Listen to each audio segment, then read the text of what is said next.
Bonjour, je suis Franck Spilligri-Taillandier, maître de conférence à l'Université de Bordeaux, et aujourd'hui je vais vous présenter une introduction à l'aide à la décision. En fait, il y a plusieurs façons d'aborder les sciences de la décision. On peut soit l'aborder sur une approche qui est plutôt descriptive, où on va plutôt chercher à comprendre et reproduire la façon dont un humain prend une décision.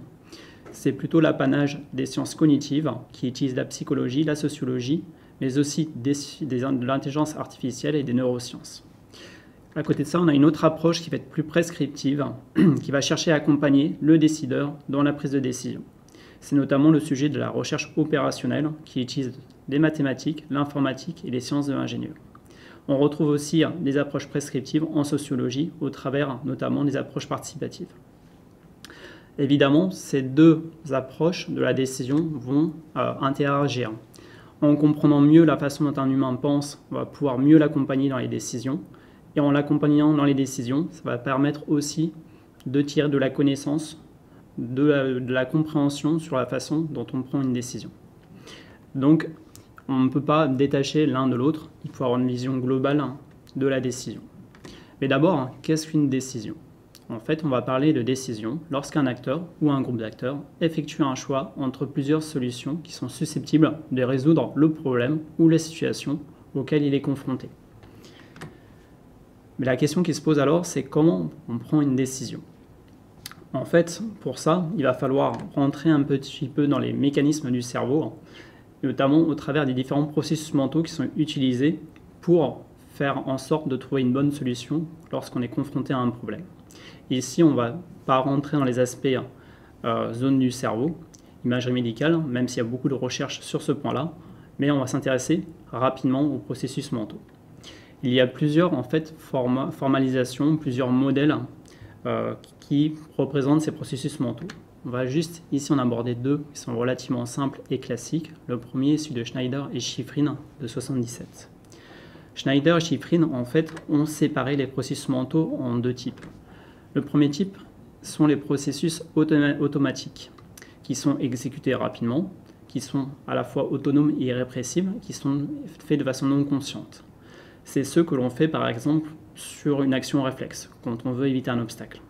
À ce moment-là, pas besoin de réfléchir beaucoup, instantanément, sans qu'on en ait conscience, on va prendre une décision plutôt d'aller à droite ou plutôt à gauche. À côté de ça, on a des processus qui sont dits contrôlés. Eux, ils sont exécutés lentement, de façon délibérée, et ils nécessitent plus de ressources cognitives. Ce sont aussi des processus qui sont réalisés consciemment, contrairement aux processus automatiques. Pour les processus automatiques, en fait, on va faire appel à des heuristiques qui vont désigner une opération mentale rapide et intuitive. Ce sont des mécanismes mentaux qui permettent de prendre très rapidement une décision, la meilleure possible dans un temps très court.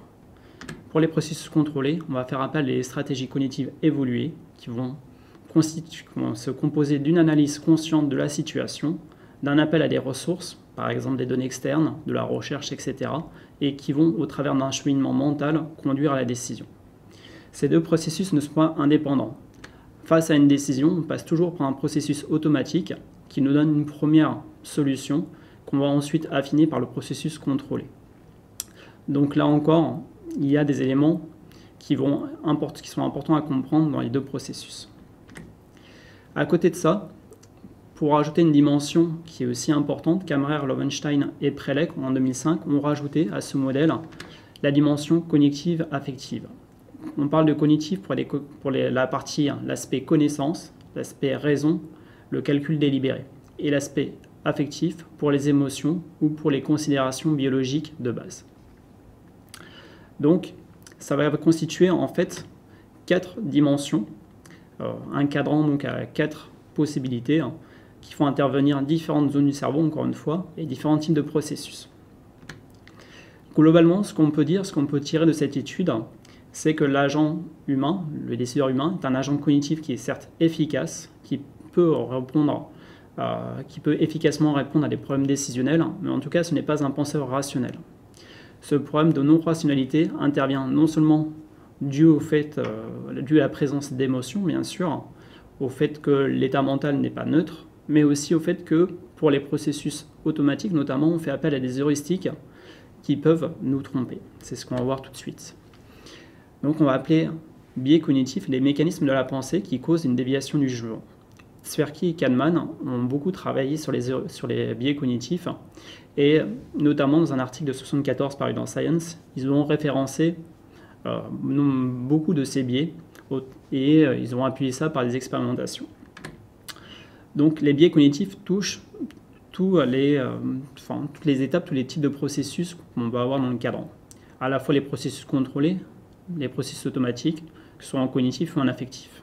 Ici, je vous en ai mis que deux en exemple pour illustrer ce que c'est qu'un biais cognitif. Par exemple, il y a le biais rétrospectif. C'est une tendance à surestimer, une fois qu'un événement est survenu, comment on le juge prévisible ou probable. C'est un biais qui arrive assez souvent, notamment pour l'évaluation des risques. Par exemple, après l'avènement d'un aléa, par exemple un séisme, on a tendance à surévaluer la probabilité qu'un séisme se passe. Un deuxième biais, c'est le biais d'ancrage. C'est l'influence laissée par la première impression. Lorsqu'on part avec une idée en tête, ça va laisser une marque. Et même si on a un raisonnement à plus long terme sur lequel on apporte beaucoup d'éléments, on va avoir du mal à se détacher de cette première idée.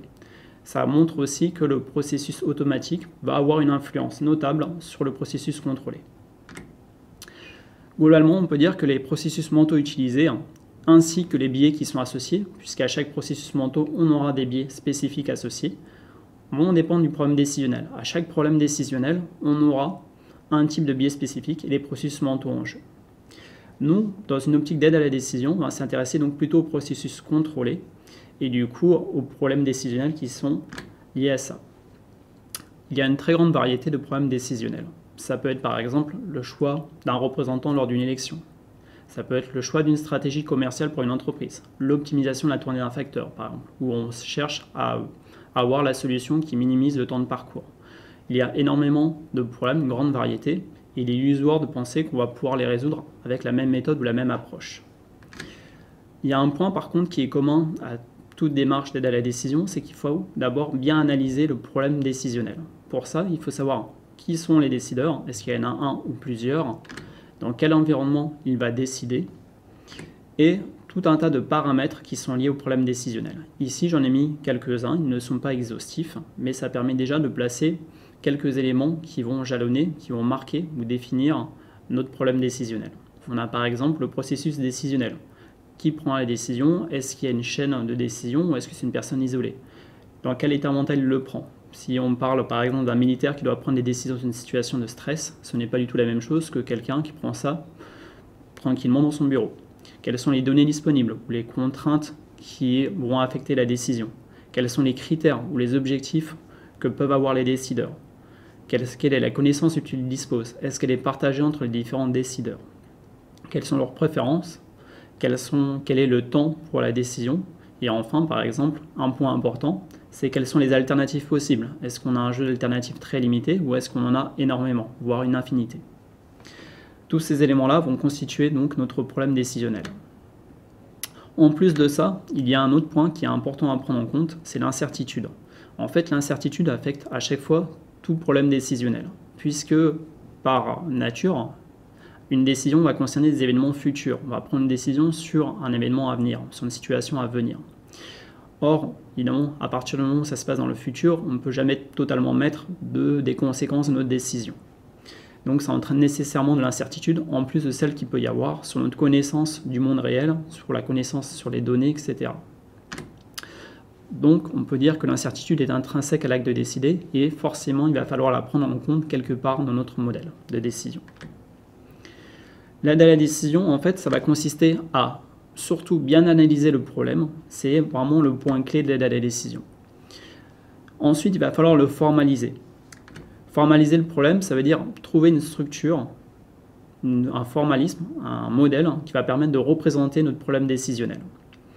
Il y a énormément de méthodes de formalisme ou de modèles différents. L'enjeu, c'est de trouver un modèle qui soit adapté à notre problème. C'est pour ça que, encore une fois, l'analyse doit toujours précéder la formalisation du problème. Donc, il y a de très très nombreuses approches, méthodes ou modèles d'aide à la décision. Ici, je ne vais pas en dresser une liste exhaustive, mais simplement pour montrer rapidement la richesse, on va parcourir quelques points. Par exemple, il y a des modèles qui sont adaptés à un nombre limité de décideurs. D'autres modèles sont plutôt adaptés à un grand nombre de décideurs. Il y a des modèles qui sont plutôt adaptés à un grand nombre d'alternatives et d'autres à un nombre limité. On peut encore regrouper comme ça, c'est-à-dire que notre taxonomie qu'on a construite ici, évidemment, n'est pas unique, on pourrait la construire de 1000 façons différentes en intégrant plus de paramètres. Par exemple, est-ce que c'est du mono-objectif ou du multi-objectif, monocritère ou multicritère? Est-ce qu'on a un problème plutôt type simple, qui est solvable mathématiquement, ou est-ce qu'on a un problème qui est complexe? Est-ce qu'on a un système de vote à proposer, ou est-ce qu'on est plutôt dans une approche participative dans laquelle les personnes vont construire peu à peu la décision? Donc voilà, ça c'est plein de systèmes qui existent. Ici en bleu, j'ai représenté des différentes méthodes possibles. Encore une fois, s'il y a beaucoup d'approches possibles, il y a encore plus de méthodes. Donc un des grands enjeux, c'est évidemment de savoir quelle est la méthode la plus adaptée. En fait, l'expert en aide à la décision, c'est quelqu'un qui sait analyser le problème, donc décrire véritablement le problème avec tous ses enjeux, et à partir de là, qui dispose d'un grand nombre d'outils ou d'approches possibles et qui va sélectionner le bon outil. Il ne faut pas croire qu'une méthode va pouvoir tout résoudre. À chaque problème, il y a une méthode plus ou moins adaptée. Donc l'enjeu, ça ne va pas de forcer le problème pour qu'il rentre dans la méthode, mais à l'inverse, de trouver le bon outil, donc la bonne méthode ou le bon modèle d'aide à la décision. Donc tout l'enjeu, c'est à la fois de bien analyser le problème et d'avoir en sa connaissance suffisamment de méthodes et de modèles pour pouvoir fitter par rapport au problème décisionnel. Donc en conclusion, on peut dire que l'humain est un penseur qui n'est pas rationnel. Il y a beaucoup de biais cognitifs qui vont affecter son jugement, que l'aide à la décision nécessite de bien analyser le problème décisionnel, que la méthode et l'approche doivent s'adapter au problème et non l'inverse. On ne va jamais forcer le problème décisionnel pour le faire rentrer dans une approche qu'on a choisie par avance. La formalisation du problème décisionnel est un point clé dans l'aide à la décision. Bien formaliser le problème, c'est à faire un très grand pas vers sa résolution. Et enfin, les incertitudes sont importantes à considérer. Il faut toujours les prendre en compte car elles sont toujours présentes en aide à la décision. Je vous remercie pour votre écoute.